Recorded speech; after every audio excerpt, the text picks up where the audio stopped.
Dan ternyata loh kok cocok. Ya akhirnya saya teruskan obat ini. Ya. Jadi bila saat saya batuk, saya minum obat ini. Oh ya, selain obat batuk sirup untuk mengatasi batuk ya, ketika kumat, kami juga minum multivitamin yang ada vitamin C dan D-nya juga. Jadi saya cari di apotek yang ada kandungan vitaminnya itu, multivitamin. Selain itu, setiap pagi saat matahari mulai hangat ya sekitar setengah 9 atau jam 9 ya, kami berjemur ya, paling tidak 15 menit atau lebih gitulah di setiap paginya, setiap harinya. Saat itu di pasaran seperti swalayan, berjejaring ya, dan sejenisnya,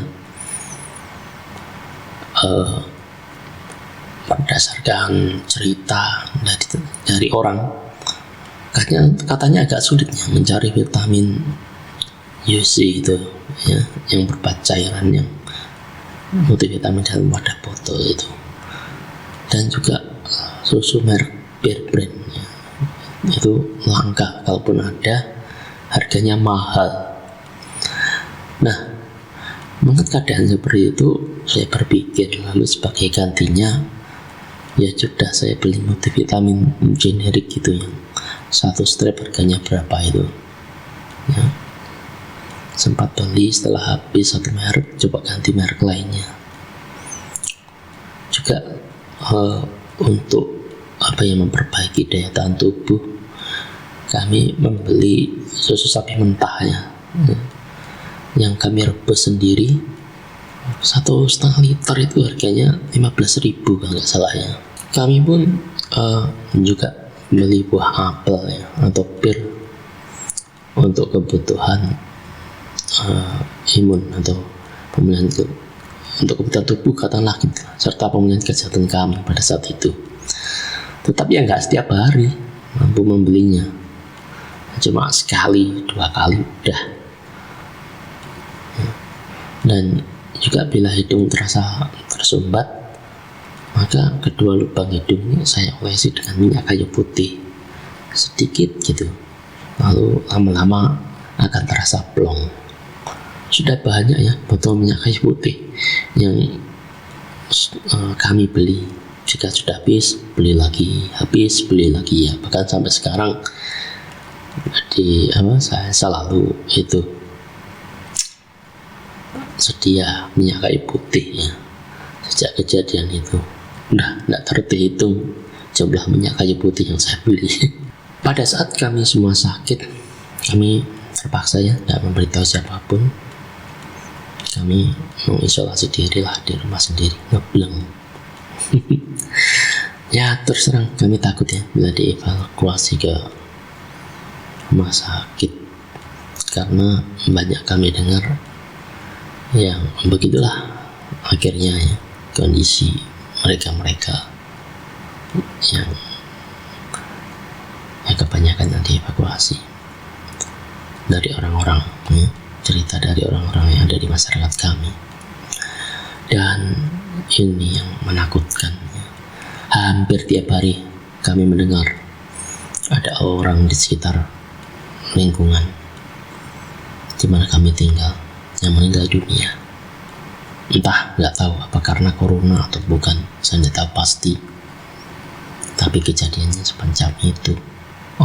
Karena beberapa hari ketika itu orang tua mulai nggak suka makan, saya mulai bingung. Ya karena sakit harus cukup asupan makanan bergizinya.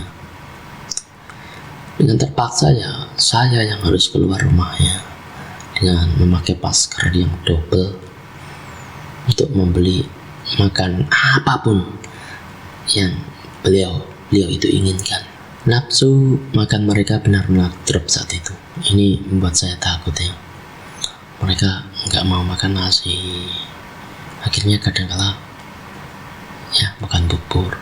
Kalau sudah waleh ganti jenang, waleh lagi ganti roti tawar, waleh lagi.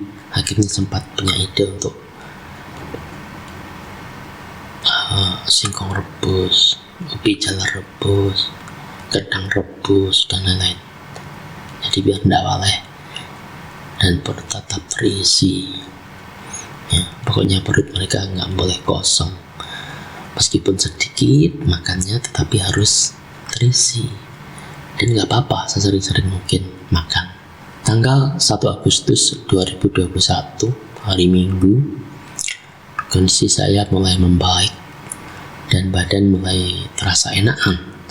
Dan kemudian karena alasan satu dan lain hal ya, akhirnya saya ini memberanikan diri untuk ikut vaksin dosis kedua di tanggal 4 Agustus 2021 ya, karena pas waktunya.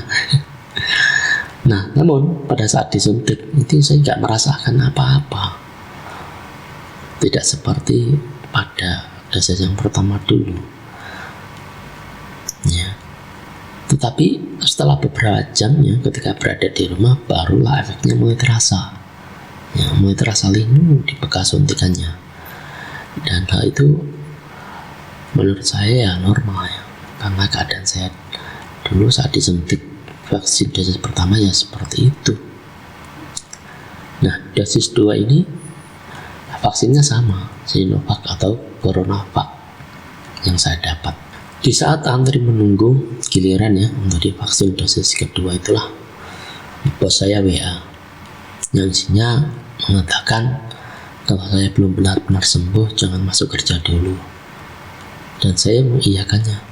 Tanggal 6 Agustus 2021 hari Jumat, kondisi fisik saya agak drop sedikit dan itu tidak separah seperti akhir bulan Juli 2021. Tanggal 10 Agustus 2021 hari Selasa malam, sepulang saya mewakili bapak dari acara syukuran atau semacam kalori gitulah, dalam rangka malam satu suro ya, di lingkungan RT atau RW kami. Bapak ngomong ke saya, katanya atas saran teman beliau, saya nggak boleh masuk kerja dulu kalau belum benar-benar sembuh. Setelah mendengar ucapan beliau, saya langsung WA ke bos saya dan mengatakan persis seperti kata beliau tersebut. Tanggal 23 Agustus 2021 hari Senin, saya sudah mulai masuk kerja lagi karena kondisi fisik sudah membaik. Flu dan batuknya pun hanya kambuh beberapa kali saja setiap hari. Cuma yang saya heran itu kalau saya kecapean pas kerja, pasti dada saya ini terasa sesak atau istilahnya itu ngos-ngosan gitu loh ya. Juga ditambah ini yang aneh, saya sering kentutnya untuk buang angin. Tapi ini beda lah ya dengan kentutnya seperti biasanya. Dadanya ini tidak bau ya, meskipun keras tidak bau.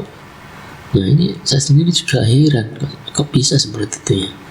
Sekaligus juga malu ya dengan pelanggan ketika sering kentut atau buang angin ini saat kerja. Dan itu terjadi setiap hari sampai 1 bulan lamanya. Bener, saya nggak tahu apakah ini efek pasca terpapar COVID atau bukan, saya nggak tahu. Tanggal 24 Agustus 2021 keadaan saya mulai membaik 50%. Lalu tanggal 31 Oktober 2021 keadaan saya semakin membaik ya, hingga 75%. Dan terakhir tanggal 14 November 2021 yang lalu ya, setahun yang lalu, saya sudah sembuh dan pulih 100%.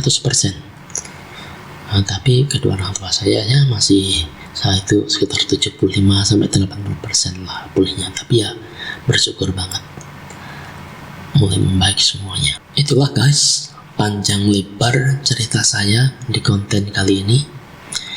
Yang tidak sadar sudah terpapar corona atau COVID saat itu, dan jenis delta lah yang sedang merajalela ketika itu.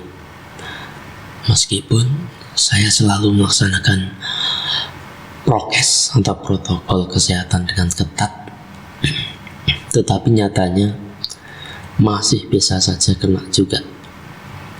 Dan saya yakin banyak juga di antara masyarakat yang lainnya yang diam-diam juga mengalami hal yang sama persisnya seperti yang saya alami.